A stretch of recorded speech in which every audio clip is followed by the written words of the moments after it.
လာကနေစားပြီးတော့ကျွန်တော်ကူရောလို့ကျွန်တော်ရဲ့အသက်တာနဲ့ပေါ့ဖခင်ဖိတာပြီးခဲ့တဲ့ခေါက်ကပတိနေဘောတော့ဒါသဘနာကိုဘုရားပေါ်တာနဲ့ကျွန်တော်အဲ့ဒီຢာနဲ့ပတ်သက်ပြီးတော့ပေါ်ကချက်ပြီးဘုရားကတင်ပေးတာနဲ့တင်နေတဲ့ဟာရှိတယ်အဲ့ဒါကိုကျွန်တော်အနေနဲ့ကျွန်တော်ဝင်ထားချင်တယ်ရှင်အမေဘုရားကအရန်ကောင်းမြတ်တဲ့ဘုရားဖြစ်တဲ့ခါကျတော့ကျွန်တော်ပြောချင်တဲ့အရာတဲ့ကြီးမြတ်တဲ့ဘုရားကဒီလက်ရှိအသင်းတော်အတွက်ကိုလူအပ်မယ်ဆိုတဲ့အရာကိုဘုရားခင်ပြောစီချင်တာဖြစ်တယ်။အာမင်။ဒီတော့ဒီနေ့ကျွန်တော်ဝင်ထားတဲ့အရာကတကယ်ကိုအသင်းတော်အတွက်ကျွန်တော်အသက်တာအတွက်တကယ်ကိုအရေးကြီးတဲ့အရာဖြစ်တယ်။အခုခက်ကာလကိုကျွန်တော်ကြည့်မယ်ဆိုလို့ရှိရင်တော့အာဆိုးပြန်တဲ့ခက်ကာလဖြစ်တယ်နော်။အခုအီရန်နဲ့မင်းညာလည်းသူတို့ဖြစ်တာလည်းတွေ့ရတယ်နော်။ဆိုတော့ဘယ်ရာမှနေတဲ့ချင်းဆိုတာမရှိတော့ဘူး။ကြည့်လိုက်လို့ရှိရင်အကုန်လုံးကစိုးရိမ်စရာနဲ့အကုန်လုံးကစိတ်တကြစရာတွေပဲကျွန်တော်တို့တွေ့ရတယ်နော်။ဒါပေမဲ့ကျွန်တော်တို့ကိုအမြဲတမ်းမဆာပေးတဲ့ဘုရားရှင်ဒီနေ့ကျွန်တော်တို့မိကလောကပတ်တော်ဖတ်သွားတဲ့အရာတွေမှာကျွန်တော်တို့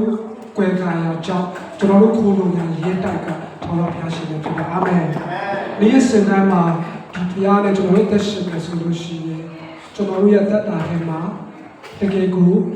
လူအပ်နေတဲ့အရာကိုဘုရားရှင်ကျွန်တော်တို့ကိုမဆာပြီးမှဖြစ်တယ်။ဆိုတော့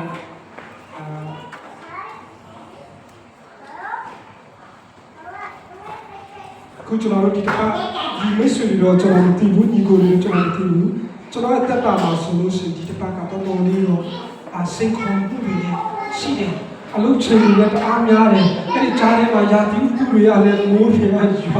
အများမိုးရတဲ့မှာအလုပ်ထဲမှာရောက်လို့ရှိရင်ကျွန်တော်အလုပ်ကဖက်ဆုံရတဲ့ခါကြတော့လေနော်ဒါကတော့ကျွန်တော်ဒီခုနကမဟုတ်ဘူးအတွေ့အကြုံပေါ့လားဆိုတော့ကံဘုဒ္ဓဝင်ပြီးတော့ရည်တွေတွင်းရတယ်တော့မျိုးဆိုလို့ချင်းတဲ့ဘောကဒါမဲ့ဘလို့ပဲကြုံဘုရားကကျွန်တော်တို့ကိုအချင်းချင်းဖြစ်စေပြီးတော့အခုဘုရားကြောင့်ကျွန်တော်တို့ပြန်ပြီးတော့ဘုရားရဲ့ဌာနမှာအဖြစ်ရှိခွင့်ပြီးတော့ကျွန်တော်တို့ကိုမျက်မှောက်တော်ထဲကိုတိုးဝင်ခွင့်ပေးတယ်ဘယ်တော့ကောင်းတဲ့ဘုရားအာမင်အခုလောကမှာဆိုလို့ရှိရင်အဲ့နိုင်တဲ့မိသားစုတွေများစွာရှိတယ်ကျွန်တော်ဘယ်လောက်ထိနော်ခါလေးတိုင်းကျွန်တော်တို့နဲ့မပတ်သက်လို့ကျွန်တော်တို့နဲ့မသိလို့သူတို့ဘက်ကမစင်စားပြီးတာမဟုတ်ပါဘူးနော်ဘုရားခင်ကမေတ္တာရှင်ဖြစ်တဲ့ခါကျတော့သူတို့လည်းစင်စားပြီးအဲ့ဒီကြားထဲမှာမှကျွန်တော်တို့ကိုဒီနေရာကိုပို့ဆောင်ပေးတဲ့ဘုရားရှင်ဖြစ်တဲ့အာမင်ကျွန်တော်ဘုရားရဲ့ကျေးဇူးတော်ကကျွန်တော်တို့ကလည်းလုံလောက်တာဖြစ်တယ်ဆိုတော့ဒီနေ့ဒါကြောင့်ပဲကျွန်တော်ရဲ့လက်ရှိကျွန်တော်ရဲ့ဘောတော့ဒီလုကပတ်လို့ပြောခဲ့ကျွန်တော်ရဲ့လက်ရှိအခြေအနေကိုမှဆိုလို့ရှိရင်ကိုရောစိတ်ခုံမှုတွေလည်းရှိတယ်မိသားစုထဲမှာအလုပ်ထဲမှာဖြစ်စိတ်ခုံမှုတွေရှိတယ်ကျွန်တော်ရဲ့အခြေအနေနဲ့ဆိုလို့ရှိရင်ယုံကြည်ခြင်းနဲ့ပတ်သက်တဲ့အရာတော့ပြင်လေကိုပရက်စီရဲ့ဘုရားယုံကြည်ခြင်းနဲ့ဂတိတော်နဲ့ပတ်သက်ပြီးတော့အဲ့ဒီအရာတွေကိုပဲကျွန်တော်တအားကိုကျွန်တော်စိတ်ထဲမှာပြောချင်တယ်လက်ရှိကျွန်တော်ကြုံနေရတဲ့အရာတွေ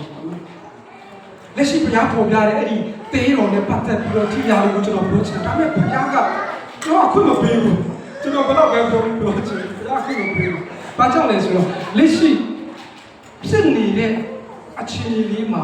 ကျွန်တော်တို့ကြားဖို့တော့မဟုတ်ဖြစ်နေတဲ့အခြေအနေလေးမှာကျွန်တော်တို့စိတ်ကကြားဖို့မဟုတ်ပါဒါပေမဲ့ဖြစ်နေတဲ့အခြေအနေလေးတိုင်းမှာဘုရားကထပ်မြောက်ရာနဲ့လွတ်မြောက်ရာလမ်းကိုပြင်ဆင်ထားရဲဆိုတာကိုကျွန်တော်ဒီနေ့လာပြီးတော့ပြောချင်တာဖြစ်တယ်ပြီးလို့ရှိရင်ကျွန်တော်တို့အများအားသိထားတဲ့အတိုင်းပဲအနာရှိစီရှိတယ်အာမင်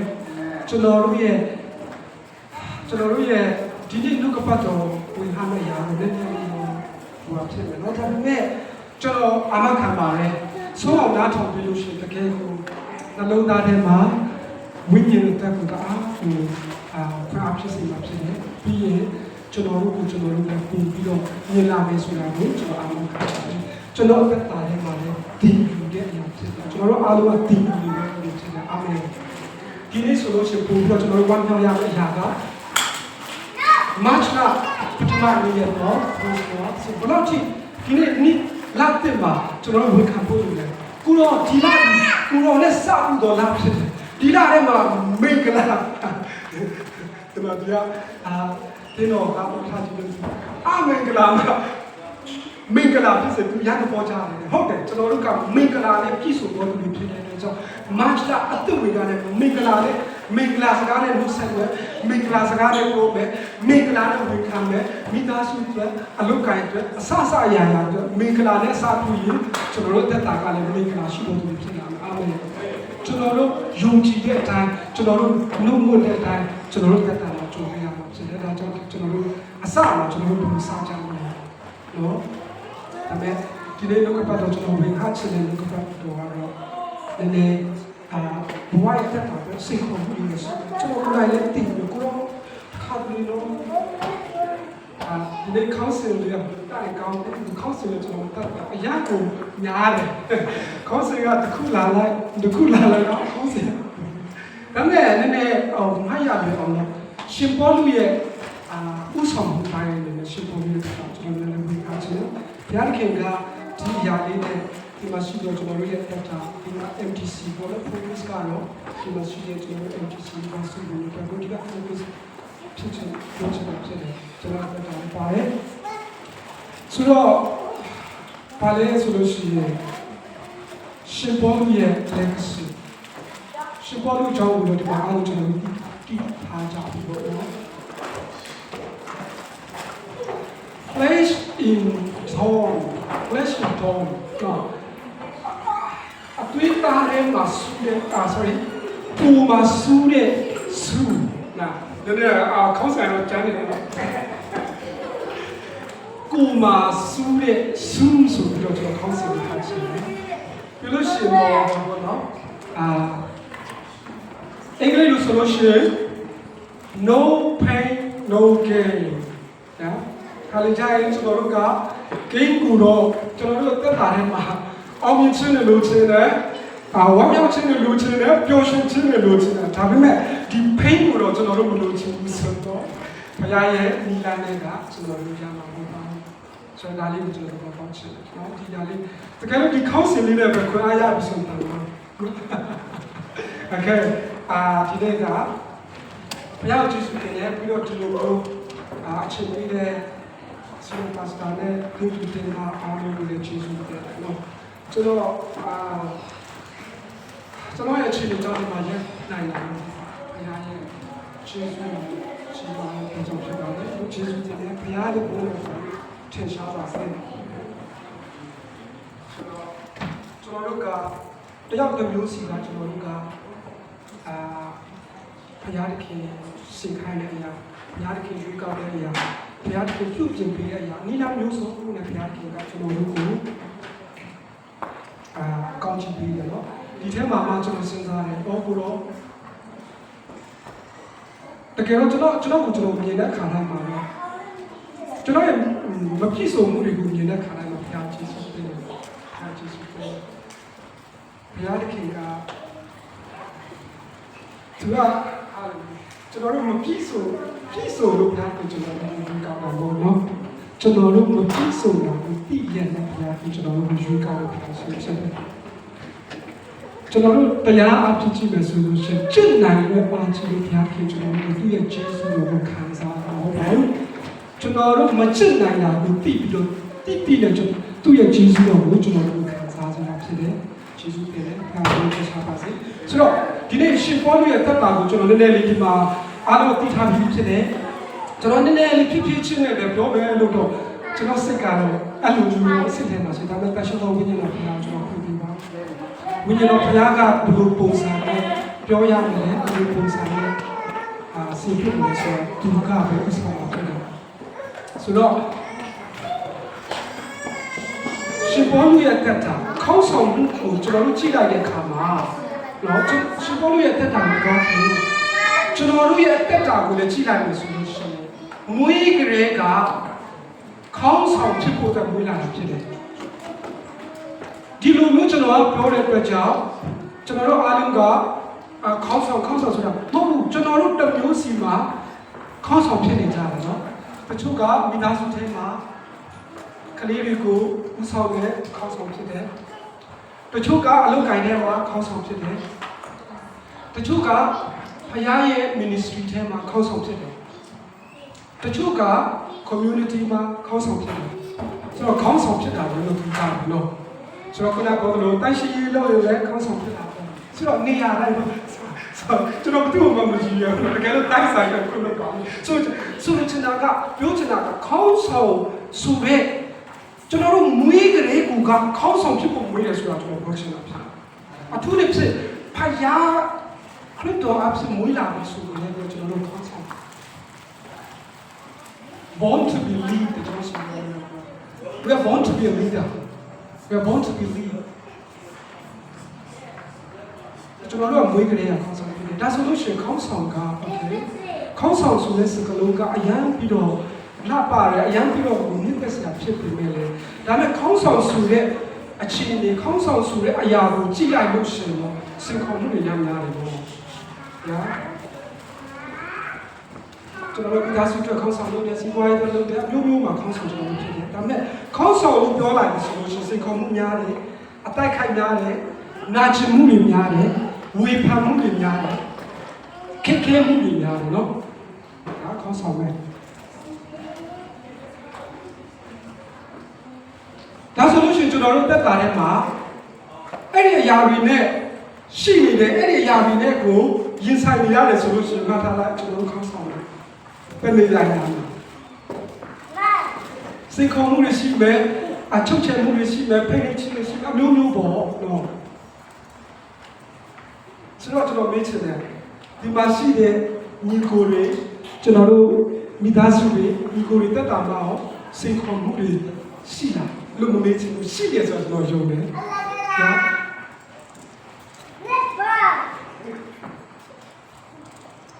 ကျွန်တော်ကျေးဇူးတင်တယ်တကယ်လို့ကျွန်တော်တို့တက်တာထဲမှာအဲ့လိုမျိုးစိတ်ခေါ်မှုတွေ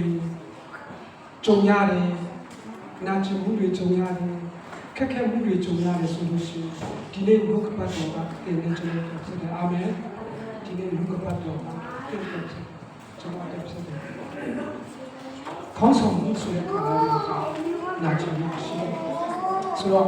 ရှင်ဘောလူရဲ့ခေါင်းဆောင်မှုကိုကျွန်တော်တစ်ချက်သွားကြည့်အောင်ရှင်ဘောလူရဲ့တက်တာကျွန်တော်ကြည့်အောင်ရှင်ဘောလူကโอเคရှင်ဘောလူရဲ့အကြောင်းကိုပြောပြတယ်လူကပတ်တော်ကိုတစ်ချက်သွား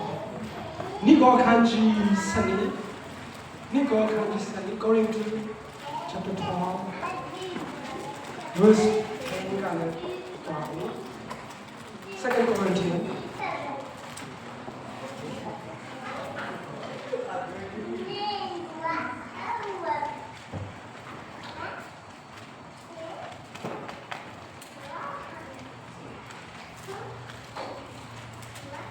Can I say, send me to your no? Don't you crypto on la Kayato, Arne Chin, Soga Chin, Keke Jet D Chin, New Say Chin, Naji Chin with Radiku, Nandi Penny, a Jonga, Nadi, Arne Goka, the Gune, Isi, Nadi, my may go to Tikali, Dinodi, Nago, a day a chat to the Chisi, Johnny, Jamaka, Daga, new translation of and I read it okay. Nadi my may go to Sikali. The Lodi Nago theatre to a man sense Nadi the Lodi Taukan G Chichu Mugu Kanta, a Jomuga, Nadi Mabiopa Laudo to Chipone. Take that the mantle matter. A name Amen. So, she probably at that out to China solution to God again, jump at the book, no? Again, go parish share. To at that out, yes, go to China, again, jump at that. Jam to that parish, Toto, that video. Korean people of my years have met to. She probably at that. I met the nature of to God. เราอาลูที่ทางการตอนนี้จะรู้ครียามีกุญแจเซโปแต่ยังวนไลเซนดอมาอยู่พวกกูจานสิตาค ခရိယာတွေကိုတတ်ဖို့ခရိယာတွေကိုမြင်စေဖို့ဘာဖြစ်လို့ကျမ်းကတအားတတ်ထားတယ်ပါရီရှယ်ကိုဆိုတော့ခရိယာတွေကိုတတ်ဖို့ကို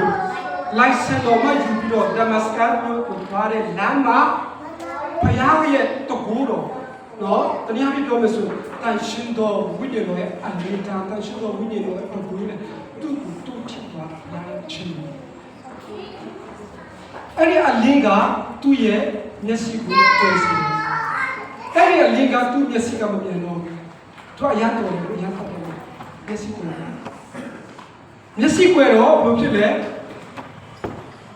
အာနာနိဆိုတဲ့အမျိုးသားဘုရားတခင်ကစီပြီးတော့သူ့ကိုဘာလို့ဆုတောင်းခိုင်းတယ်သူ့ကိုသွားဆုတောင်းပြီးတဲ့အခါမှာသူ့ရဲ့မျက်လုံးထဲကလည်းငါးကြီးခွင်ကြောက်လို့ကြားတယ်ဘုရားတော်ကြီးတာဆိုတော့ကွယ်နေတဲ့မျက်လုံးကိုပြန်ပြီးတော့မြင်သွားတာဖြစ်တယ်ဒီမျက်စိပြန်မြင်လာဆိုတော့မျက်စိမြင်တာတခုတည်းမဟုတ်တော့ဘုရားတခင်စီလွတ်လိုက်တဲ့လူကတွားပြီးတော့ဆုတောင်းပြီးတဲ့အခါမှာကျတော့သူ့ရဲ့တက်တာမှာဘုရားရဲ့ calling ဘုရားရဲ့ဖြစ်စီချင်တဲ့အရာသူ့ကိုဘုရားစီခိုင်းတဲ့အရာဘုရားသူ့ကိုလှုပ်ခိုင်းတဲ့အရာကိုရှင်းရှင်းလင်းလင်းနဲ့သဘောပေါက်နားလည်သွားတာတွေ့ရတယ်အာမင်ဆိုတော့ဘုရားတခင်ရဲ့သူစေလွတ်တဲ့လူကြောက်ပါဘူးဆိုလို့ရှိရင်ဘုရားတခင်တကယ်ကိုလှုပ်ခိုင်းတဲ့အရာကိုတစိုက်မမှန်နဲ့လှုပ်ဆောင်ဖို့တစိုက်မမှန်နဲ့နားလည်ပြီးတော့ဘုရားတခင်ရဲ့အမှုတော်ကိုအဆုံးတိုင်အောင်တည်ကြည်သွားဖို့လုပ်ဖို့ကောင်းကောင်းလေးကိုမြင်တည်ကြည်သွားတာကိုတွေ့ရတယ်ဆိုတော့ဒီနှုတ်ကပတ်တော်ကိုကျွန်တော်တို့ဖတ်လိုက်တဲ့အခါမှာနိဂောခတ်စံဒီခါရဲ့စံဒီကိုကျွန်တော်ကြည့်တဲ့အခါမှာ according to your history context မှာဒါပြောလို့ဆို according to the thing တော့ဆိုရှင်ဘောလူကသူ့ရဲ့ဘုရား calling ကအသင်းတော်တွေကို planting လုပ်တာ church planting ဟာသူက apostle အသင်းတော်တွေကိုလိုက်စပြီးတော့တည်ထောင်ပေးတာအသင်းတော်တွေကိုစတာ Ephesians အသင်းတော်တို့ Corinth အသင်းတော်တို့နော်အများကြီး Corinth အသင်းတော်မှာတော့ပထမဒုတိယရှိတယ်နော်ဆိုတော့ sorry စာဖို့လို့ဆိုတော့ကျွန်တော်မိမကလည်းကြည့်ရသူကကျေးဇူးတင်တယ်ကျွန်တော်မိမတကယ်ကိုပါရမီဖြစ်တယ်ဆိုတော့ကျေးဇူးတင်တယ်ဆိုတော့သူကရှင်ဘောရတဲ့တာကအတင်းတော်ကိုလိုက်တော့ဘုရားစခိုင်းသူစားဘုရားလောက်ခိုင်းတဲ့အရာကိုရှင်းရှင်းလေးနဲ့တော့ပေါ့ focus ထားတယ်ပြောရမယ်ဆိုလို့ရှိရင်သူရဲ့ calling ကိုသူသိတယ်သူလက်ခံတယ်နော်ခါတလေကျရင်ကျွန်တော်တို့တက်တာထဲမှာလေကျွန်တော်လည်းဘုရားရဲ့ calling ဘုရားလောက်ခိုင်းတာကိုသိရတဲ့ကိုကအခုမပေးတာလည်းတစ်ခါလေကျွန်တော်တို့မှာဖြစ်တာအချင်းကြောင့်အမေရှင်ဘောလူကတမန်တော်ရှင်ဘောလူကြတော့ဘုရားသူ့ကိုခေါ်တဲ့အရာဘုရားသူ့ကိုလုပ်ခိုင်းတဲ့အရာကိုသူကအဖြစ်လက်ခံသူသိဆိုတော့လောကအရာတွေထဲထာဝရအရာကိုပုံပြီးတော့သူမြင်ပါတယ်အာမင်ဘုရားရဲ့ calling ကိုသူနားလည်သဘောပေါက်တဲ့အခါမှာလောကရဲ့အရာထဲထာဝရကာလရဲ့အရာကိုပုံပြီးတော့မြင်တဲ့အခါမှာသူ့ရဲ့အသွေးခေါ်ကမတူတော့သူ့ရဲ့နှလုံးသားကိုသူဘုရားရဲ့ calling ကိုနော်ဆိုတော့ဒီလိုပြောလို့ရှင်ဘောလူရဲ့တက်တာကအားလုံးကပြည့်စုံပါဆိုလို့ရှိရင်โอเคအခုစတော့နော်ရှင်ဘောလူရဲ့တက်တာအားလုံးပြည့်စုံလားဆိုတော့ပြည့်စုံပြီတော့ပြည့်စုံတော့အားနေဆိုအားနေဘုရားကသူ့ကိုရွေးကောက်ထားတယ်လေဘုရားသူ့ကိုကောင်းချီးပေးထားတာလေဘုရားသူ့ကို church planter အနေနဲ့တုံးထားတာလေဘုရားရဲ့ calling ကိုလည်းသူသိတယ်လေဒါပေမဲ့သူ့မှာအားနည်းချက်ရှိတယ်ကျွန်တော်လောကပတ်တော်ချက်ပါနော်ကျွန်တော်လောကပတ်တော်ကအဲ့ဒီကိုရီးယားခန့်စနစ်ထဲမှာလေနော်ကျွန်တော်စုကောင်းတယ်ခရောလို့ပြီးခဲ့တဲ့အခောက်ကြီးကျွန်တော်လောကပတ်တော်တွေဝင်လာတဲ့ခါမှာနှုတ်ကပတ်တော်အများကြီးသုံးပြီးတော့အများကြီးနှုတ်ကပတ်တော်တွေသုံးတာလို့ကျွန်တော်ရဲ့ဒီမိတ်ဆွေညီကိုတွေကကျွန်တော်ရဲ့ချစ်တော်ညီကိုတွေကနှုတ်ကပတ်တော်အဲ့လောက်ချစ်သူကအကုန်လုံးမမီတော့မှမဟုတ်ဘူးလို့ကျွန်တော်ဒီနေ့တော့သုံးပိုက်ကိုသုံးတော့ကျွန်တော်ဆုံးဖြတ်ပါအဲ့ဒါသုံးပိုက်လေးဆိုမမီမယ်ကျွန်တော်ပြောအာမင်ကျွန်တော်နိကောခန်းကြီးစနေခန်းရဲ့ကိုလေးနဲ့ကိုနော်ကျွန်တော်ဒီကဒီနေ့ ဒီနေ့အဓိက main key အနေနဲ့ပြောချင်တယ်ဘာလို့လဲ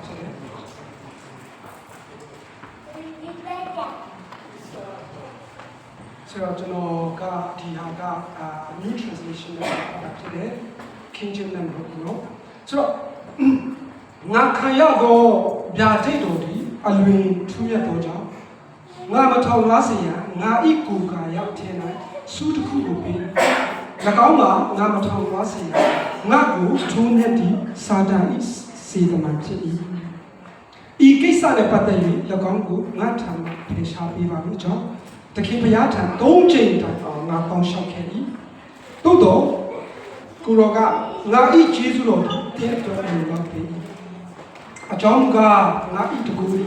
အာနေချင်းအဖြစ်၌ပြည့်စုံတတ်၏ငါအမေတို့၏အာမင်အာမင်ဆိုတော့ရှင်ဘောကတော့ပေါ်ရရှင်ဘောဘုရားတကယ်ရွေးကောက်တဲ့တမန်တော်ကြီးရှင်ဘောဒါပေမဲ့သူ့မှာအာနေချင်းရှိတယ်သူ့မှာစူးရှိတယ်လို့ပြောတယ်နော်စူးဆိုလို့ရှိရင်ကျွန်တော်တို့အားလုံးနားလည်တယ်နော်ဆိုတော့အဲ့ဒီနှုတ်ကပတ်တော်လေးကိုပြန်ပြီးတော့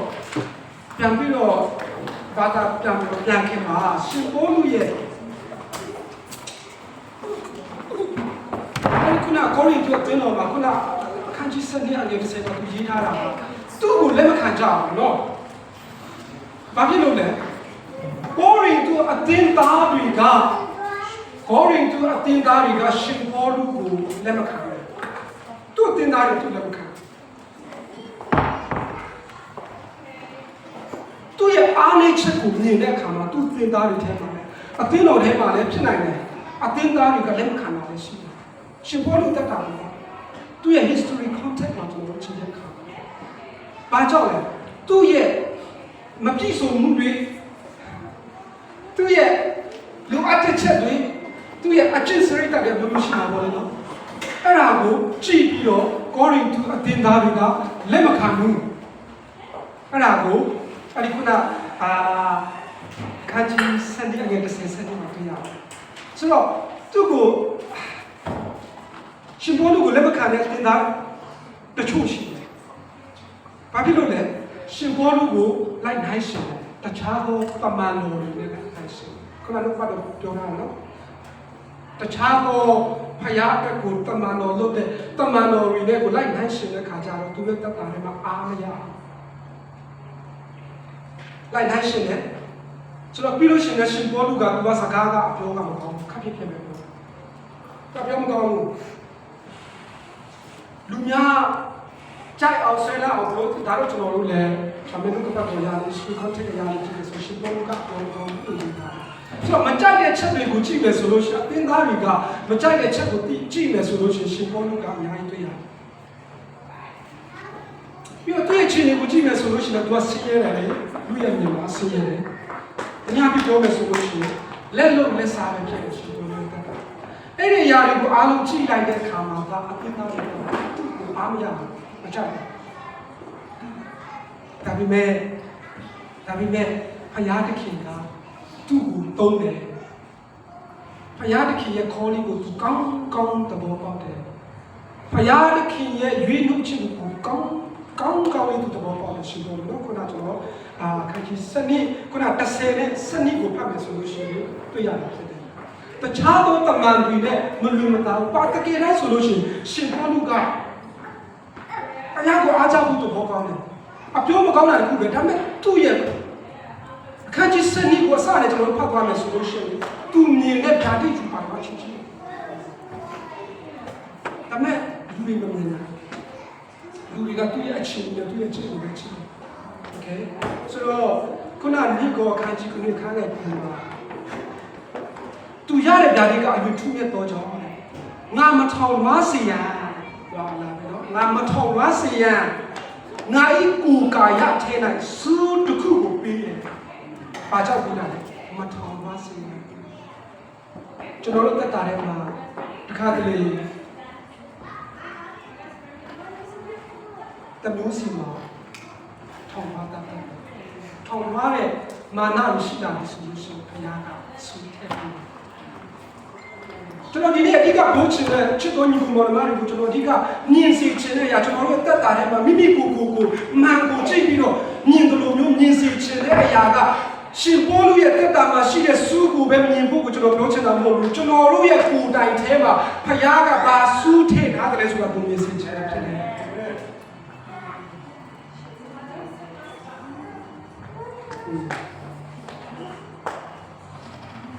ဆိုတော့ရှင်ပေါလုကခုနအခန်းငယ်ကိုမှာအခုချိန်ကိုကျွန်တော်ကြည့်ရတယ်သူ့ကိုယ်တိုင်လည်းသူ့ကြိုင်ခရစ်တော်သူ့ရဲ့အတွေ့အကြုံထဲမှာထည့်ပြီးတဲ့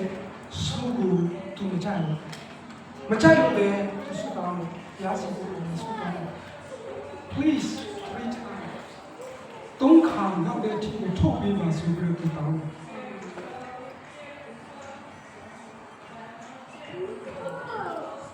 သုံးချိန်တိုင်အောင်ဗနာခံတယ်ရစီကိုဒါမှရှင်ဘောလူကပညာသားပါပါနဲ့ဘာစုထည့်ပေးရဆိုတာလည်းသိတယ်လောကပါလို့ဒါမှသူ့ကိုသူသိတယ်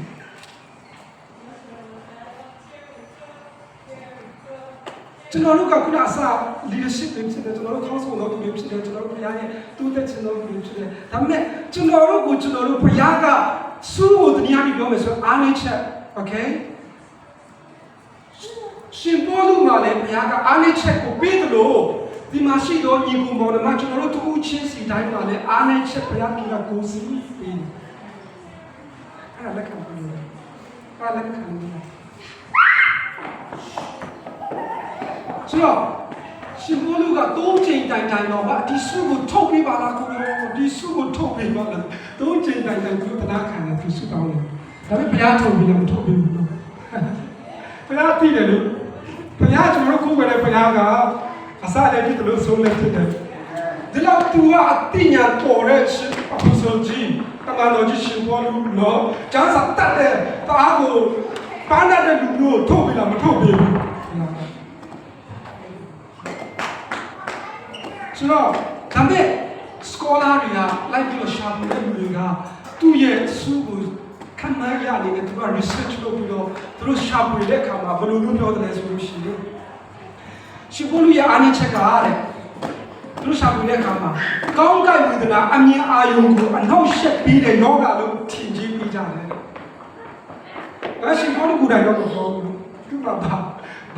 ဘာဆူရှိတယ်။ဘာအာနိချက်ရှိတယ်ပြောတယ်။ဒါပေမဲ့ scholar တွေကပြောရရဆိုလို့ရှိရင်ကောင်းကင်ဝေဒနာအမြင်အာရုံကိုအနှောက်ယှက်ပြီးတဲ့ယောဂလို့ထင်ကြီးပြီးကြတယ်။ဆိုတော့ဘောလူကရပညာတတ်ဖြစ်တဲ့ကြောင့်ပညာသားပါသူ့ရဲ့အာနိချက်ကိုရေးထား။ဘာဖြစ်လို့လဲသိလား။ကျွန်တော်တို့အားလုံးကအာနိချက်ကိုသိရှိတယ်။ဒီသိရှိတယ်။ဆိုတော့ကျွန်တော်တို့သူ့ချင်းစီတိုင်းမှာအာနိချက်ကိုရှိတယ်ဆိုလို့ရှိရင်တခုစဉ်းစားမယ်တရားပါပဲ။အဲ့ဒီအာနိချက်ကိုယ့်ရဲ့အာနိချက်ပဲဖြစ်သူတစ်ပါးရဲ့အာနိချက်ပဲဖြစ်သူတစ်ပါးရဲ့စူးကိုပဲဖြစ်ကျွန်တော်တို့ကမြင်သွားလို့ရှိရင်အဲ့ဒီစူးပေါ်မှာအခွင့်အရေးယူပြီးတော့အနိုင်ကျင့်တဲ့သူဖြစ်ဖို့လိုအပ်တယ်အာမင်အာမင်ထူးတဲ့လူပေါ်မှာဒီကောင်းချီးမင်္ဂလာဖရားပါစေဒါအရင်ရေးကြည့်တယ်နော်အရင်ရေးကြည့်တယ်နော်ကျွန်တော်တို့အားလုံးမှာအားနည်းချက်ရှိတယ်လေဆိုတော့အဲ့ဒီအားနည်းချက်ကိုဘုရားသခင်ကကျွန်တော်တို့ကိုမြင်ခွင့်ပေးနိုင်တယ်ပေးတယ်ဘုရားမျက်စိပြတာနော်ညီဖို့အဲ့ဒီညီနိုင်တဲ့အရာနဲ့သူတစ်ပါးရဲ့အားနည်းချက်ကိုမြင်ပြီးတော့အခွင့်အရေးယူပြီးတော့သူ့ကိုချုပ်ဖို့သူ့ကိုကိုင်ဖို့သူ့ကိုဟောက်ဖို့သူ့ကိုငေါက်ဖို့မဟုတ်ဘူးအဲ့ဒါဆိုလို့ရှိရင်ထောင်ရကာလမှာကျွန်တော်တို့ဆုံးရှုံးတယ်အာမင်နားလည်ဆုံးရှုံးတယ်ရည်ကြည်လာဒါမဲ့နှုတ်ကပတ်တော်ခုနအခန်းရဲ့ခုနေ့ကိုမှာပြောတာဘယ်လိုမျိုးပြောလဲငါမထောင်သွားစေရငါကိုထုံးတဲ့စာတန်ဤစေတမန်ဖြစ်တယ်အခုကျွန်တော်နားလည်ရမှာကအဲ့ဒီအားနဲ့ကျွန်တော်တို့သူ့ချင်းစီတိုင်းမှာရှိတဲ့ခါမှာထုံးတဲ့နှိမ့်ဆက်တဲ့ခါတိုင်းမှာကကျွန်တော်တို့ကအချင်းချင်းထုံးတဲ့နှိမ့်ဆက်တာမဟုတ်ဘူးနှုတ်ကပတ်တော်ကစာတန်ရဲ့တမန်ရှင်တော်ကိုထုံးစာတန်ရဲ့တမန်ကထုံးစာတန်တည်တယ် ကျွန်တော်တို့ဘာအားကြီးလဲကျွန်တော်တို့အားတာလဲအားနေတယ်သူသိတယ်အဲ့ဒီຢာနဲ့ကိုကျွန်တော်တို့ထုံနေပါဟုတ်အဲ့ဒါကြောင့်ကျွန်တော်တို့ကအဲ့ဒါမြင်တတ်လို့လို့လေစာတန်တမန်ထုံးနေတဲ့အရာကိုလူတွေကထုံးနေသလားဆိုပြီးအမြင်မှာဟားစီချင်လို့အဲ့ဒီအမြင်လဲကျွန်တော်တို့အရာနဲ့ဆွတောင်းပြပါတယ်ဒါမဲ့တခုလို့ရှိတယ်သူတစ်ပါးရဲ့အားနည်းချက်သူတစ်ပါးရဲ့ဆုကိုတွားပြီးတော့ကိုကအခွင့်အရေးယူပြီးတော့အတုံးချလိုက်မယ်အနိုင်ယူလိုက်မယ်ဆိုလို့ရှိရင်ကျွန်တော်တို့ရဲ့အသက်တာကစာတန်ရဲ့တမန်ကအလုပ်လုပ်နေပြီဆိုတာကိုနားလည်သိချင်တယ်အာမင်ကျွန်တော်သိချင်ဖို့လိုတယ်ကျွန်တော်တို့သူတို့တဲ့ကျွန်တော်တို့ MTC ဒီကိုမှလာတယ်တင်တာတင်းပြီနော်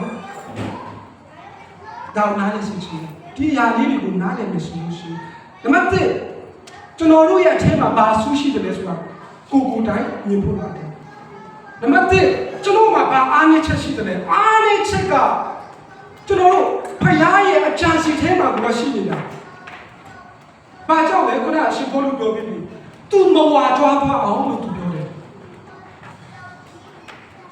သူဦးချင်းစီတိုင်းမှာအားနည်းချက်ရှိတယ်တခါတလေလေကိုယ့်ရဲ့အားနည်းချက်ကိုအားမလို့အားမရဖြစ်ပြီးတော့လေနာကျင်မှုတွေနဲ့ဘုရားတခင်ဆိုတော့ပတ်ဆိုင်ချင်တယ်။ဒါကြောင့်ဘုရားတခင်ကထင်မှာကျွန်တော်တို့ကိုမြင်တွေ့ပါဘုရားကပတ်တော်နဲ့နော်ကျွန်တော်ဆရာအနေနဲ့ပြောပြီးလေဆရာက Minecraft ကျွန်တော်ကျောင်းမှာဆရာပြောနေဆရာသူကဘာပြောလဲဆိုတော့ until you can fix the problem God will heal you until ဘယ်လိုနေရဲ့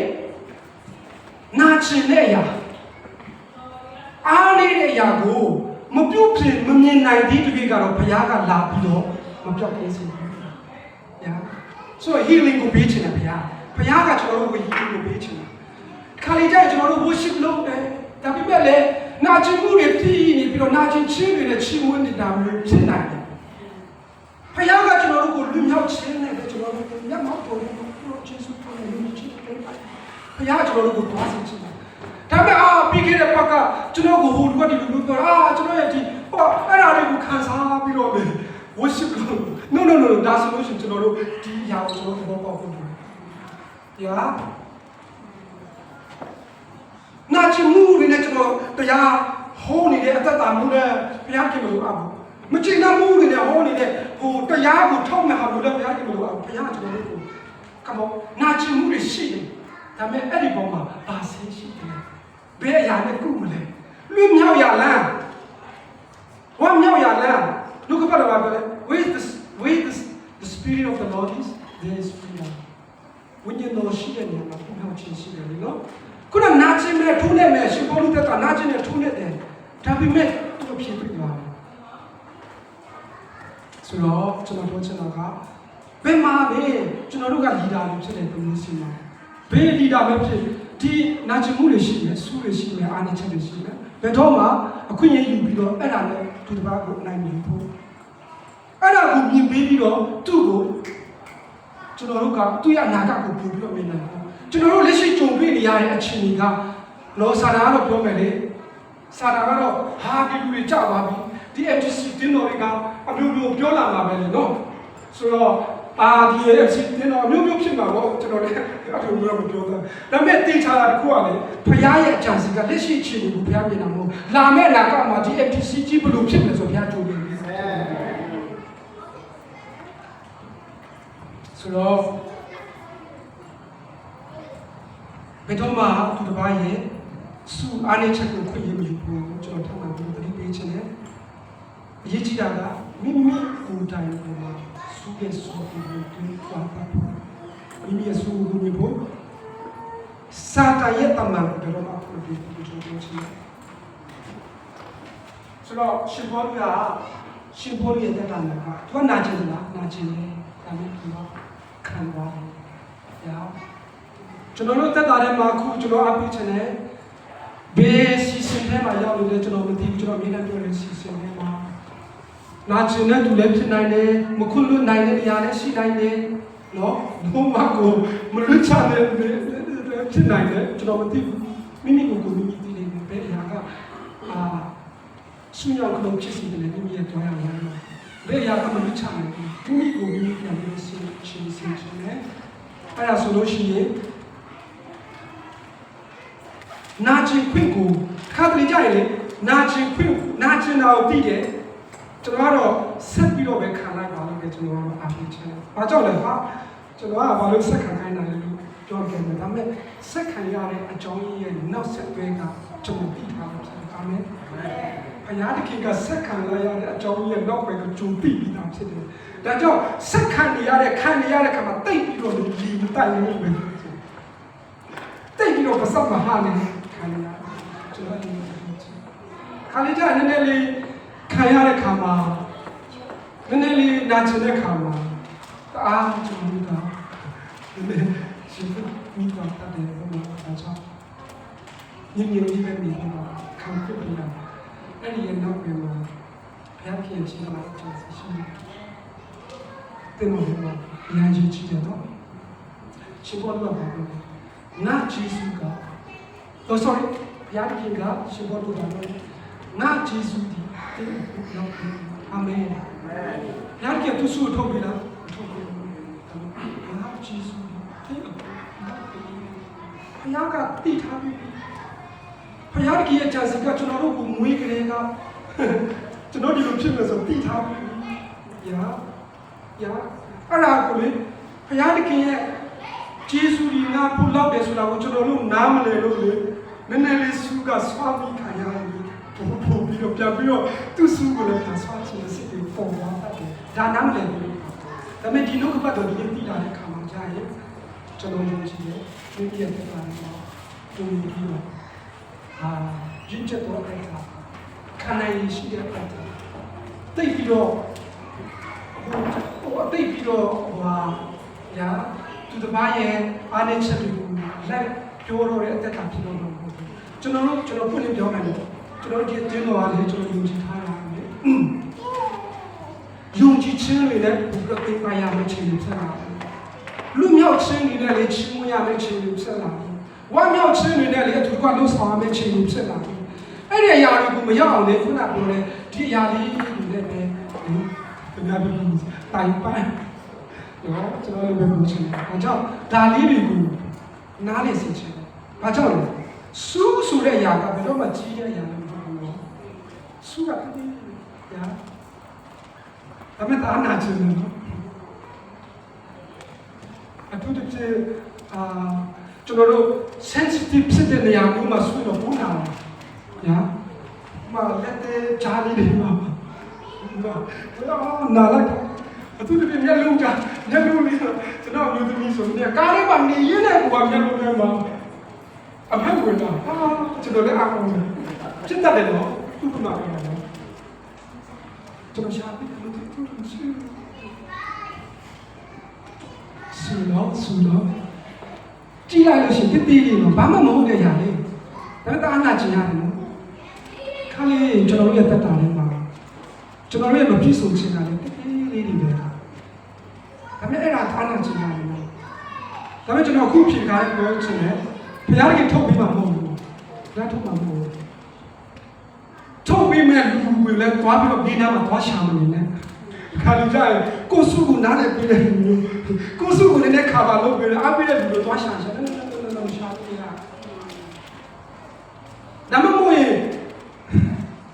ဆူရတူပြီးတော့တစ်ဖွဲ့ရှိလိုက်နှစ်ဖွဲ့ရှိလိုက်လည်းဘာလို့လဲမရှိဘူးဟာဒီလူကကျွန်တော်ဆူရတယ်တူနေတယ်ဒီဖွဲ့တဲ့ဖွဲ့လိုက်ဒီလူတွေကကျွန်တော်ဆူရတော့မရဘူးဘုရားခင်ဒီလမ်းပေးထားတာကျွန်တော်တို့ကမျိုးစီမှာဆူထည့်တာကိုယ့်ရဲ့ဆူကပါလေကိုနားလေစေချင်တယ်မြင်စေချင်တယ်ကိုမြင်သွားပြီဆိုလို့ရှိရင်ကျွန်တော်ပြောရဲတယ်မိတ်ဆွေရဲ့အသက်တာညီကိုရဲ့အသက်တာကမတူတော့ဘူးအဲ့ဒီထဲမှာဘုရားကဘာပြောလဲအားလေးတဲ့နေရာမှာသူ့ရဲ့တကူကကြီးမားတယ်အာမင်ဘုရားကဘာပြောလဲငါဂျေစုဒီတဲ့ဖို့လောက်ပြီးတယ်ဝါဂျေစုကပါဒါကကျွန်တော်စတာဒီမှာသွားချင်တယ်အားမရှိဘူးညာအားလေးတဲ့ညာဒီနေ့နှုတ်ပတ်တော့ဖတ်တော့လေဟိုရှင်ဘောလူကတော်များများကသူ့ရဲ့Okay. ဒီမှာခံဆက်ပြီး Yeah ခါငယ်တစ်စင်မှာတော့ခုနအဲ့ဒီစနစ်ထဲမှာပြောတော့ခါငယ်တစ်စင်မှာလည်းသူပြောတယ်တို့ပြခရစ်တော်ကြောင့်ငါခံရသောအာနေခြင်းစော်ကားခြင်းခက်ခဲချက်တီးခြင်းညှဉ်းဆဲခြင်းနာကျင်ခြင်းဝေဒနာကိုငါနှိမ့်သက်တယ်ဟာလေလုယာနှိမ့်သက်တယ်ဝါကျွန်တော်တို့ဖိုင်ကကိုအားရဘလို့စော်ကားခြင်းညှဉ်းဆဲခြင်းကိုနှိမ့်သက်တယ်အဲ့ဒီ level ကိုဘုရားကကျွန်တော်တို့ကိုရောက်စေချင်တာဖြစ်တယ်ကျွန်တော်တို့ကနာကျင်တယ်ခက်ခဲတယ်ပြဿနာတွေပေါ်မှာပဲတစ်ချိန်လုံးအဖြစ်ပြင်းနေတဲ့အသက်တာတွေကလည်းဘုရားက level တစ်ခုကိုပေးချင်တယ်ရှင်ပေါလုကညှဉ်းဆဲခြင်းခံတဲ့ခက်ခဲတဲ့ချက်တီးတဲ့နာကျင်တဲ့ဝေဒနာကိုသူကနှိမ့်သက်တယ်လို့ဖြစ်ပါတယ်။အမောအဲ့ဒီသက်တာကိုဖမ်းပြီးကျွန်တော်တို့ကိုလူချင်းပါတယ်နော်ကျွန်တော်တို့သက်တာကိုအဲ့ဒါကိုသဘောပေါက်သွားတဲ့ခါမှာလေကြုံရတဲ့ခက်ခဲပြဿနာပေါ်မှာလေနှိမ့်သက်တတ်လာတယ်အာမင်ကြုံရတဲ့ပြဿနာဘာဖြစ်လို့လဲသူကနှိမ့်သက်တယ်လူကပတ်တော့ဘာပြောလဲအကြောင်းကငါဒီအားနေတော့ကတကူနဲ့ပြည်စုံတဲ့ရှိပြီဟာလေလုယာဆိုသူ့အတွက်ကတကူနဲ့ပြည်စုံဖို့ကအားနေလေတကူနဲ့ပြည်စုံခြင်းကဘုရားပေါ့ပါဟာလေလုယာနေဆက်တဲ့ညင်ပန်းတဲ့ကြည့်ရတဲ့အဖြစ်တင်တဲ့အပေါ်မှာနှိမ့်သက်သွားပြီဘာဖြစ်လို့လဲလက်ရှိခံနေရတဲ့ပြဿနာလက်ရှိခံနေရတဲ့ဒုက္ခပြဿနာကို तू ကမမြင်တော့ဘူးအဲ့ဒီအရာရဲ့နောက်မှာဘုရားသခင်ရဲ့တကူတော်ကနောက်မှာလိုက်လာပြီးဆိုတော့ तू သဘောပေါက်သွားတာဖြစ်တယ်အာမင်ဒါကြောင့်ကျွန်တော်တို့ဒီအားပေးချင်တယ်နော်ဝိဆွေတင်တဲ့အရာမှာဘေစုကဆူနေတယ်ကျွန်တော်မှလည်းဆူရှိတော့ကျွန်တော်ငငါဆိုခဏခါဆူတယ်ဆူနေဒီချင်းပြတယ်နော်Okay, soရှင်ပေါလုကသူ့ရဲ့မစိုးရင်ချေတော့ပေါ်မှာသူနှစ်သက်လာသူ့ကိုကြည့်ရတဲ့ပုံမှာနှစ်သက်တဲ့ပုံကိုနှစ်သက်လာကျွန်တော်တို့လည်းနှစ်သက်ပုံပါ Okay ညများကြည့်ရပါစေညများညှင်းဆဲပါစေညများအသုံးချတယ်လို့ထင်ရပါဘယ်လိုပဲထင်ပေါ့ Okay နှစ်သက်လာဘာလို့လဲအရာရဲ့တကူတော်နဲ့ပြည်စုံတယ်ဒါကြောင့်ခုနအခန်းငယ်ဟုတ်တယ်ဒီမှာလည်းအခန်းငယ်9မှာလည်းပြောတယ်နော်ငါဂျေဇုဤတေတို့လောက်ပဲအကြောင်းမူကားငါဤတကူဒီအားနေခြင်းဖြင့်ပြည်စုံတတ်ပြီအာမင်ရှင်ဘောပြောတဲ့ညာတိုင်းမှာအားနေတဲ့တကူနဲ့ပြည်စုံတယ်မိတ်ဆွေဒီနဲ့ကျွန်တော်ရဲ့တက်တာထဲမှာအားနေချက်ပြီးရှိမယ်ရှိတယ်အဲ့ဒီအရာကဘုရားသခင်အားနေခိုင်းတဲ့အရာပေါ်မှာဘုရားကိုယေရှုသင်ရအောင်ဘာဖြစ်လို့လဲအဲ့ဒီအရာတွေကလည်းဘုရားကျွန်တော်တို့ကိုအလုံးလုံးနေတယ်အဲ့ဒီအရာတွေကလည်းဘုရားကကျွန်တော်တို့ကိုစီလွတ်နေတယ်အဲ့ဒီအရာတွေကလည်းဘုရားကသူတစ်ပါးတွေကိုကောင်းချီးဖြစ်စေခြင်းဆိုတော့ကျွန်တော်တို့ရဲ့အရာကိုနားလည်ဖို့ဒါကြောင့်ရှင်ပေါလုရဲ့ပန်းတိုင်ကအမြဲတမ်းတော့သူ့ရဲ့ပန်းတိုင်ကအမြဲတမ်းကအသင်းတော်တွေကိုမြဲမြဲခိုင်ခန့်စေဖို့သူကအဲ့ဒါဆိုရှောက်တယ်သူကဘုရားကသူ့ကိုတင်းတော်တွေကို church planting နဲ့ရွေးတယ်ရှင်ပေါလုကလည်းဒီတင်းတော်ကိုခိုင်မာလို့ဘယ်လိုမြဲမြဲခိုင်ခန့်လို့အမြဲတမ်းအာရုံပြုတယ်တမန်တော် sorry အခန်းကြီး30အခန်းကြီး10မှာလည်းသူပြောတာတယ်ဒီရောက်တော့ကျွန်တော်ဆက်ပြောတော့ဘုရားရှင်တို့လက်ရှိမှာဖြစ်တယ်ဒါပေမဲ့ဒီလိုလေးပဲမှတ်ထားစေချင်တယ် Okay တပိုက်တော့ပါလိုက်နော် Okay ခန်းငယ်30 sorry ဒုတိယစာဆောင်အခန်းငယ်30ခန်းငယ်10မှာကျွန်တော်ချက်ကြည့်ရအောင်အကြောင်းကတင်လို့ကိုဖြိုဖျက်ရအတွက်မဟုတ်ပဲဒီဆိုင်ရအတွက်ဘုရားပြေပြီးတော့မူတော့ငါရဲ့ခွင့်အာဏာနဲ့ပတ်သက်ရင်ငါဒီအနေနဲ့ပုံလေးဝါချွားမိလင်းပြီးရှက်ကြောက်လို့ဒီဆောက်ချင်ဆိုတော့သူကအမြဲတမ်းအတင်းတော်ကို focus ထားတယ်သူကအမြဲတမ်းကိုသူ့ရဲ့ဘုရားရဲ့စီလွတ်တဲ့အရာကသူ့ရဲ့တင်သားတွေဒီလိုဖြစ်သွားမယ်ခုနကိုရိန္သုအတင်သားတွေကသူ့ကိုလက်မခံဘူးဘာဘူးဒါပေမဲ့ sorry ဒါပေမဲ့သူက okay ကျွန်တော်လည်းဒီချမ်းဒီသူ့ရဲ့တက်တာဆင်ခြင်တဲ့အခါမှာအတင်းသားတွေကြိုက်ချင်းမကြိုက်ချင်းလူတွေကြိုက်ချင်းမကြိုက်ချင်းကိုရှင်ပေါလုကအဲ့ဒါကိုမခံစားတော့ဘူး you know why ဖယားကသူ့ကိုရှင်ပေါလုကိုရွေးကောက်တဲ့အကြောင်းအရာကိုကောင်းသိသွားတယ်ဖယားသူ့ကိုလှုပ်ခိုင်းတဲ့အရာကိုပဲသူက focus ထားတယ် ဘုရားသူ့ကိုလှုပ်ခိုင်းတဲ့အရာကအတင်းတော်ကိုတိဆောက်ခိုင်းတယ်အတင်းတော်ကိုပြုတ်ပြင်ခိုင်းတယ်အတင်းတော်ကိုထိမ့်သိမ်းခိုင်းတဲ့အခါမှာအဲ့ဒါကိုပဲ focus ထားပြီးတော့ခံစားချက်နဲ့သူမလို့ရှက်ဘူးသူ့ကိုလက်မခံဘူးသူ့ကိုမကြိုက်ကြဘူးဒါမဲ့ तू အဲ့ဒါကို focus လုပ်ထားဖခင်ရဲ့ရွေးကောက်ခြင်းအပေါ်မှာ तू အဆုံးတိုင်အောင်ထီးထီးနေဆိုရဲဒီလိုသူ့ကိုမကြိုက်တဲ့လူတွေကြားမှာတော့မှ तू ကဖခင်ရဲ့တိဆောက်ဖို့sorry ခန်းကြီးစနေခန်းကြီးစက်ကုန်းဆက်တယ်ပါလေတော့တယ်ခန်းကြီး73ခန်းကြီး9ဆက်တယ်ပါလေတော့ကျွန်တော်ဖတ်တယ်ဟုတ်တယ်နော်ဆိုတော့ပြောချင်တဲ့ဘောကသူ့ရဲ့ focus ကိုသူတစ်စိုက်မှတ်လုပ်တဲ့အခါမှာလူတွေကြိုက်ချင်းမကြိုက်ချင်းလူတွေလက်ခံချင်းမခံချင်းနားချင်းပေးချင်းဒါတွေကိုသူတို့ဘလို့ဖြစ်လို့ထောင်ရအရာအတွက်ကိုသူဘလောက်ထိတနည်းအားဖြင့်ပြောမယ်ဆိုလို့ရှင်ဘောလူကသူကအသွေးသားနဲ့ဆောက်တဲ့အသင်းတော်လို့သူမမြင်ဘူးเนาะအဲ့ဒါရရေးကြည့်တယ်နော်ကျွန်တော်ဒီနေ့လေးထပ်ပြီးတော့အသင်းတော်ကိုဒီဆောက်တဲ့ဘိုင်းလေးနဲ့ထပ်ပြီးပြောချင်တယ်ရှင်ဘောလူကသူ့ကိုလည်းမခံကြဘူးဒါပေမဲ့အသွေးသားပိုင်းနဲ့သူကသူ့ community မလို့သူ့ရဲ့သူစပြီးတော့ဒီအသင်းတော်ကိုသူစပြီးတော့ထောင်ခဲတဲ့လူဖြစ်လို့ဒီလိုမျိုးစိတ်ဓာတ်နဲ့သူတို့ကမပါဘူးဒုက္ခပါတော့ဒီရဲ့တတ်တာမှာသူ့ရဲ့အာယုစိုက်ခြင်းကခရစ်တော်ရဲ့အသင်းတော်အာမင်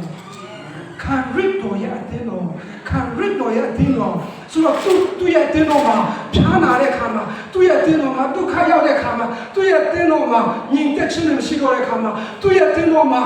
အသင်းသားတွေဒုက္ခပြဿနာဖြစ်တဲ့ခါမှာသူကသူ့ရဲ့အသွေးအသားနဲ့သူ့ရဲ့ဖွဲ့စည်းထားတဲ့အသွေးသားရဲ့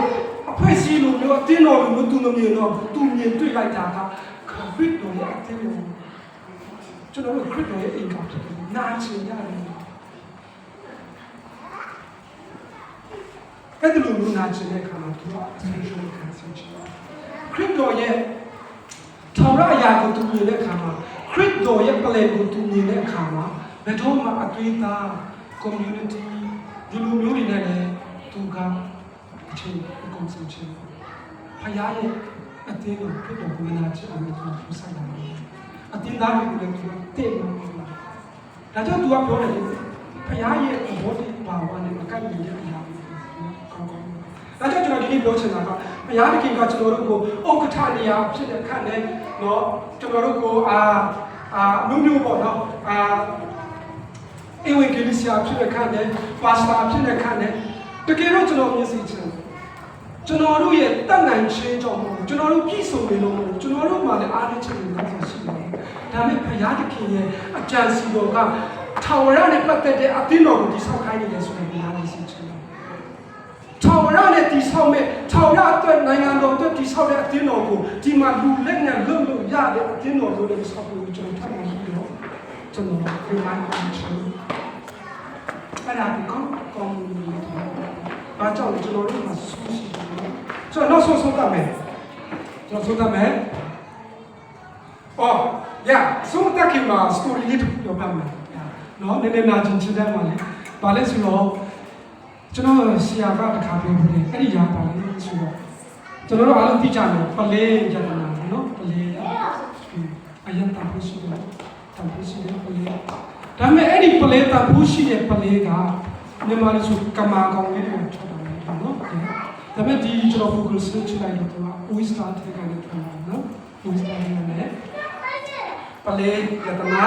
တော့ရောင်လို့ဆိုရှိတယ်အမေရောင်လေးလည်းရှိတယ်ဖြူရောင်လည်းရှိတယ်ပင်ခါလာမျိုးစုံတွေနော်။ဆိုတော့ဒီပလဲကဘယ်လိုမျိုးနဲ့သူ့ရဲ့ process ကိုကျွန်တော်ကြည့်လိုက်တယ်။ Google မှာအရောက်ရတဲ့ site နော်။အဲ့ဒီပလဲကိုကျွန်တော်ကြည့်လိုက်တဲ့အခါမှာတကယ်တော့ဖို့ရှိတဲ့ပလဲရတနာ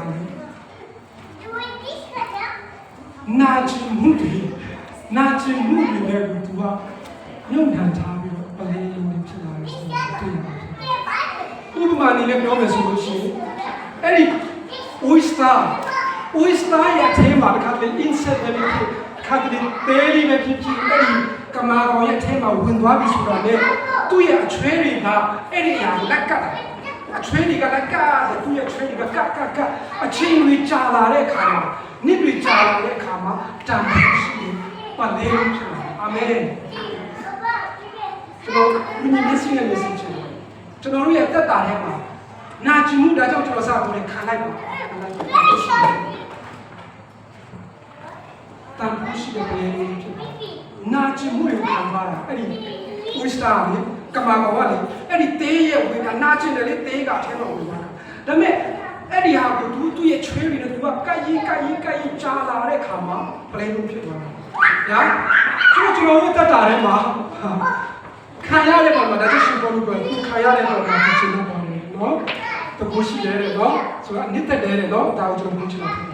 ကျွန်တော်တို့စိတ်ကလုံးကိုပဲကျွန်တော်တို့ကြည့်တာစိတ်ကစိတ်ကလုံးအရေးသွေးရှိတဲ့စိတ်မှန်တဲ့စိတ်ကလုံးဖြစ်ဖို့အတွက်ကနေပေါင်းများစွာ pressure ကိုသူကခံရနော်ဘာကြောင့်လဲ pressure make diamond လို့ပြောတာနော် pressure နေပေါင်းများစွာဒီနေ့ချင်းနေပေါင်းများစွာအဖိခံရတယ်နေပေါင်းများစွာpressure ခံရတယ်အဲ့ဒါပြီးတော့တန်ဖိုးရှိတဲ့စိတ်ကလုံးเนาะဒီစိတ်ဆိုရစီခြင်းတယ်ကျွန်တော်ဒါကိုဒီဥပမာလေးနဲ့နားလည်စီခြင်းကျွန်တော်တက်ပါမယ်ဆိုဘုရားကြီးကိုကျေးဇူးတော်ဖြစ်ပါတယ်ကျေးဇူးတော်ငါကျေးဇူးဒီကိုပြန်လာเนาะဒါကြောင့်ဒီနေ့ဒီဥပမာလေးနဲ့ပြောချင်တယ်နောက်ဆုံးချပ်ပါတယ်ကျွန်တော်ဆုံးသက်လို့ယောမခန့်ချင်တာကျွန်တော်တို့နေရာကြည့်ပါတယ်ဒီနေ့တော့လည်းတော့ကြာပါနဲ့ no pain no gain เนาะကျွန်တော်တို့တက်တာထဲမှာနာကျင်မှုရှိရင်ဘယ်တော့မှကျွန်တော်တို့ online chain ကျွန်တော်တို့ offer ရှိမှာမဟုတ်ဘူးကျွန်တော်မြေနဲ့တည်တဲ့အတိုင်းပဲဂျင်လုပ်နေတဲ့လူတွေဆိုပိုတီးမယ်ကျွန်တော်တို့မလုပ်ဘူးဂျင်လုပ်နေတဲ့ size ဆရာတော်ဂျင်လုပ်တာကပြင်မနေနာကျင်တယ်ဒါပေမဲ့လည်းမရှိဘူးတက်တာတော့နော်အချိုးတွေပြတ်သွားတယ်အချိုးတွေပြတ်သွားတယ်သူမကမှအချိုးတွေပြတ်သွားတယ်ဒါပေမဲ့လည်းအချိုးတွေပြတ်သွားတယ်သူရဲ့ဗလာကိုကြည့်သွားဖို့ဖြစ်နေတယ် no pain no gain ကျွန်တော်တက်ပါတယ်မှာနာကျင်မှုရှိနေရောမခန်းချင်းကခန်းနဲ့တော့မှာပဲတော့လေကျွန်တော်ဒီလိုပဲကျွတ်လိုက်တော့မယ်ရောက်ရင်တော့ဒုက္ခပြဿနာပေါ်မှာဝါကြွားပါနော်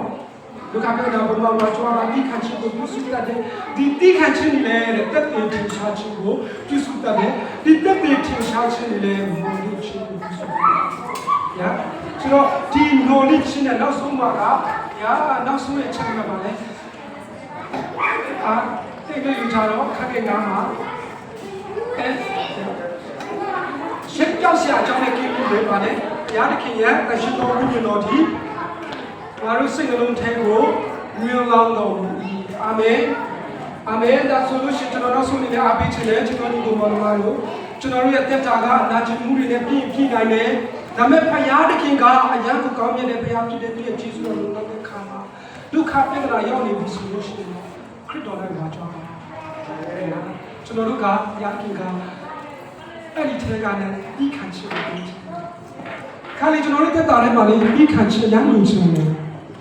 ဒါပေမဲ့ဒုက္ခပြဿနာကိုတော့မကြုံသွားချင်ဘူးဆိုတော့ဘုရားရဲ့ဒီခံချင်ကိုကျွန်တော်တို့ miss ဖြစ်ပါတယ်ဒုက္ခပြဿနာကိုကြုံတွေ့သွားမှာပဲဒီခံချင်ရဲ့အနိတ္တကတက်တည်ကိုကျွန်တော်တို့တက်တာထဲမှာရပါတယ်အဲ့ဒီတီးခံခြင်းကလည်းကျွန်တော်တို့တီးခံခြင်းကလည်းကျွန်တော်တို့တီးခံနိုင်လို့မဟုတ်ဘူးဘုရားသခင်ရဲ့နှုတ်ကပတ်တော်အဖြစ်တီးခံလာတဲ့အခါမှာတက်တည်ထင်ရှားတာကိုသူတစ်ပါးမြင်ရမှာဖြစ်တယ်အာမင်ဒီတက်တည်ထင်ရှားတဲ့အရာကလည်းညိုလင်းခြင်းကိုအများကြီးကျွန်တော်တို့ကိုပေါ်ပြပေးမှာဖြစ်တယ်။ထောင်ရကာလကိုလည်းအများကြီးမျှော်လင့်နိုင်မှာဖြစ်တယ်အာမင်ဒါကြောင့်ကျွန်တော်တို့ရဲ့နှလုံးသားရဲ့ကိုယ်ဝိညာဉ်တော်ကဘုရားသခင်ရဲ့မြင့်တာတော်ကိုဝင်လောင်းပေးမယ်အာမင်ဒါကြောင့်မိတ်ဆွေဒီနေ့ကျွန်တော်တို့တက်တာရှိချင်တာဒါဆွေကျွန်တော်ရဲ့အားနည်းချက်ကျွန်တော်တက်တာလည်းဘာအားနည်းလဲသူတစ်ပါးမကြည့်နဲ့တော့မိမိရဲ့တက်တာရှိချင်တာကျွန်တော်ဆိုလို့ရှိရင်ကျွန်တော်ငယ်ငယ်ရအပြင်းထန်အားနည်းချက်လို့ထင်ခဲ့ရရမှုရှိတယ်ပါအော်ငယ်ငယ်လေးတွေကလည်းအော်မြတ်တာငါလည်းမြတ်တာမခံစားဘူး။အိုးပြပရဲ့မြတ်တာကိုငါလိုက်တာ။အိုးသူတစ်ပါးရဲ့မြတ်တာတွေကိုတခြားမိသားစုတွေရဲ့မြတ်တာတွေကိုကြည့်ရခါမှာမခံစားတတ်ဘူး။အသွေးသားနဲ့ပတ်သက်တဲ့မြတ်တာခါလေကြရင်မြတ်တာကဘယ်လိုရှိတယ်လဲနော်။အသွေးသားနဲ့ချစ်တဲ့မြတ်တာလား။ဘုရားရှိခိုးလာတဲ့မြတ်တာနော်။ဒါပေမဲ့ကျွန်တော်မှအားနေခဲ့ရတော့အဲ့ဒီမြတ်တာတရားကိုကျွန်တော်ကြည့်လိုက်တဲ့ခါတိုင်းမှာအားနေတယ်လို့လက်ငါချင်းခံရတာ။ဒါ ဒါပေမဲ့လေဒီအားနေတဲ့အရာကဘုရားသခင်ကအာကြည့်စီညာဘုရားသခင်ရဲ့မြတ်တာကိုမြင်တွေ့သွားဖို့လိုတယ်ဒါပေမဲ့ဒါပြီးရင်ဒီမြတ်တာကတဖြည်းဖြည်းချင်းနဲ့ဘုရားသခင်ကကြည့်သွားစေတယ်ဘုရားသခင်ကသူတပါးကိုပြန်လဲပြီးတော့တက်တည်ခံလာဖို့ဖြစ်ပါတယ်ဒါကြောင့်မိမိရဲ့တတာကိုရှင်းချကြရအောင်မိမိရဲ့အားနည်းချက်တွေကိုလက်ခံကြရအောင်မိမိရဲ့ကိုယ်ထဲမှာဘုရားသခင်ထည့်ပြီးစုကိုမြင်မယ်ဆိုလို့ရှိရင်ဒုက္ခပါတော့ဒုက္ခပါပြောတယ်မိမိရဲ့မျက်လုံးထဲမှာရှိတဲ့ဟာသူတစ်ပါးရဲ့မျက်လုံးမှာရှိတဲ့တချင်တဲ့မျက်ဝင်နဲ့ပတ်သက်ပုံစံနော်မိမိရဲ့ထဲမှာရှိတဲ့စုကိုဒီနေ့ဖို့ကိုခံလို့ရှိတယ်